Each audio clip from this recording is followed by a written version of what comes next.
Good day to you, and welcome to Fascinating. I'm your host, Rick, from planet Vulcan. My ongoing mission on planet Earth to search for signs of intelligence and to encourage its spread. Contributing editor Slancia Nozdrovia has just completed some field research that he is quite excited about. What field research, you might be asking? The answer is that he's been investigating the French intellectual scene, which he reports is even more vibrant and influential than ever, and he would like to let you in on what he has found. Slancia writes, "If any of you young men are thinking of opening a new chapter in your life, you could do worse than to become a member of the French intellectual elite, or one of their disciples in American universities. You will be especially well suited to this enterprise if you already are cultivating and nursing feelings of rage just because you enjoy giving vent to animus. If this prospect appeals to you, let me pull your coat. First, of course, you must acquire some props.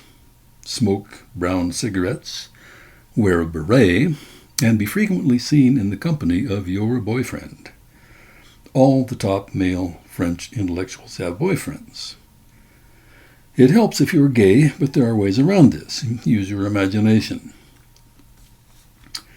It is reliably reported that one of the more influential early members of the movement, one Michel Foucault, as a young man took his sexuality to highly imaginative extremes, although he did not really publicize it, when he would make frequent journeys to North Africa and pay young Arab boys to allow him to bugger them in a graveyard at midnight. Probably not your thing exactly, but you can certainly take inspiration from how inventive this was. Once you have the basic props, it's time to familiarize yourself with the latest trends in intellectual fashion and the accompanying jargon. If you don't yet know what heteronomy is, or how heteronomy differs from heteronymy, for example, you risk embarrassment or even ostracism. Today's intellectual fashions will be passé tomorrow, of course, but there is some continuity over time. As the various manifestations of what can broadly be called critical theory or postmodernism gradually segued from existentialism, one thing has not changed. To be a respected member of the movement, you must still express contempt and loathing for those who soil their hands in production and commerce. Portraying such people as exploiters and enemies of the people will never go out of fashion. The movement always has been and always will be the counter-revolution of the Industrial Revolution. You can oppose these evil industrialists without worrying that you will ever oppose them successfully. No one wants that. The point is just to engage in ridicule and condemnation. After all, if you were to actually succeed in hampering production and commerce, the things that make your relatively luxurious lifestyle possible would no longer be forthcoming, and you might even have to perform labor instead of just championing it. Postmodernist thinking is fairly simple to catch on to and to replicate, and I can give you a few simple tips if you decide you want to join in. A central tenet of critical theory is social construction. You must profess the belief that all things human, concepts, ideas, society, biology, etc., are socially constructed. This idea is not particularly remarkable. There is a trivial sense in which this is true, so you just need to take it a little further so that it appears to be remarkable. The usual way to take it into the remarkable zone is to assert that since everything there is has been socially constructed, then anything we can imagine can be socially constructed as long as enough people believe in it and or vote for it.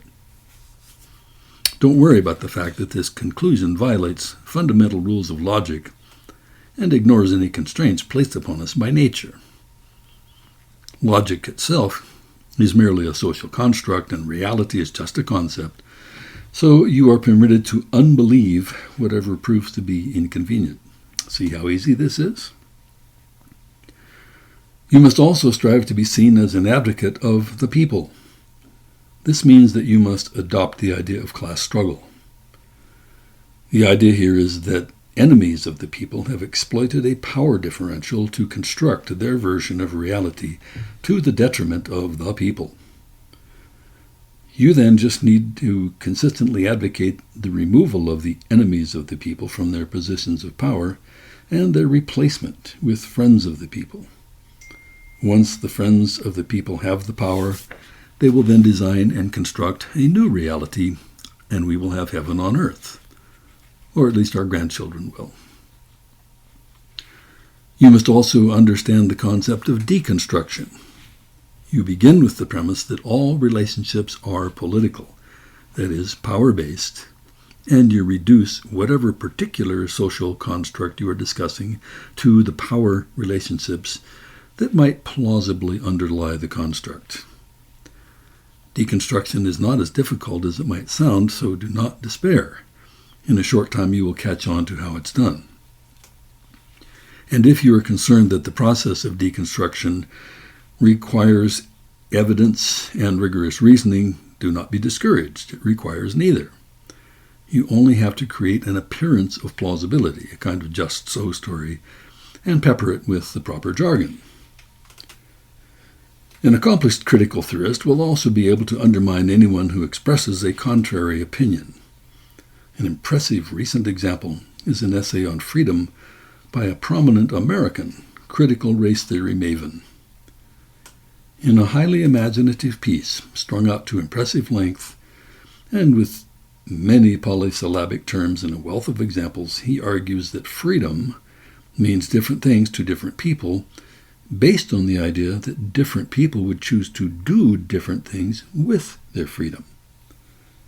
Sounds ridiculous at first, right? When I read this first, I remember saying to myself, I would call this sophistry, but it really isn't even good sophistry. But I have come to realize that I was missing the point. Just think of what you can accomplish with this type of argument. If you don't want to be pinned down, you can undermine pretty much anybody's argument about anything just by finding a way to demonstrate that words do not mean what they mean. Another commonly used method of undermining those who criticize you on the grounds that you are making no sense whatever, which of course will be true, but that's not the point, is to say that the critic's ideas are linked to and or entangled with something really wacko, such as far-right conspiracy theories or Nazis.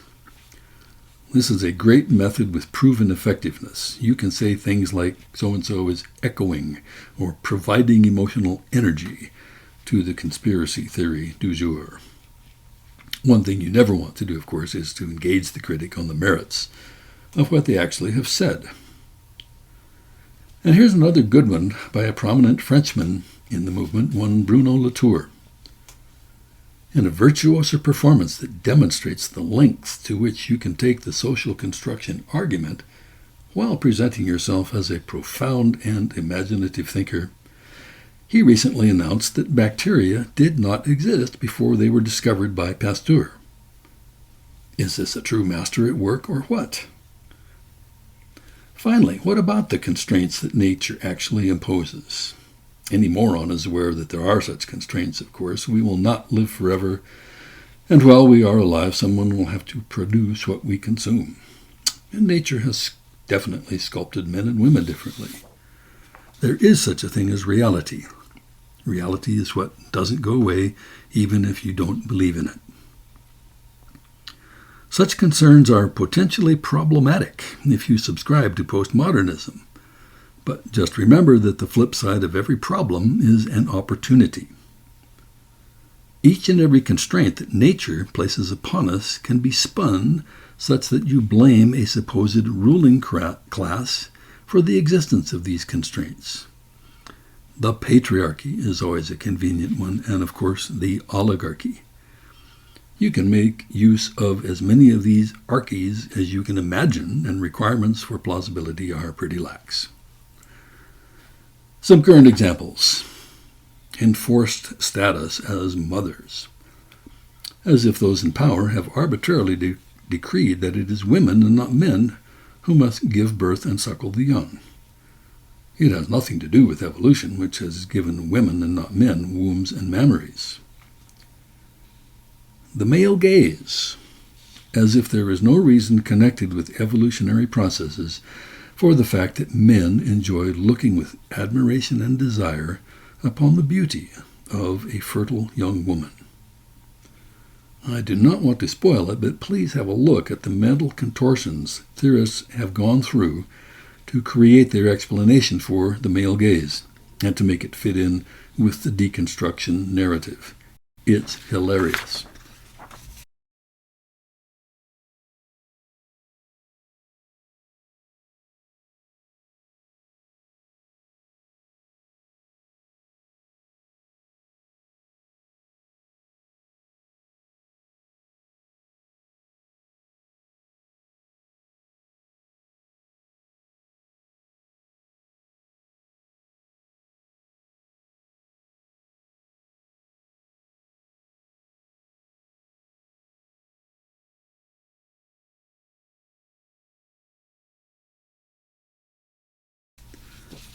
Gentrification.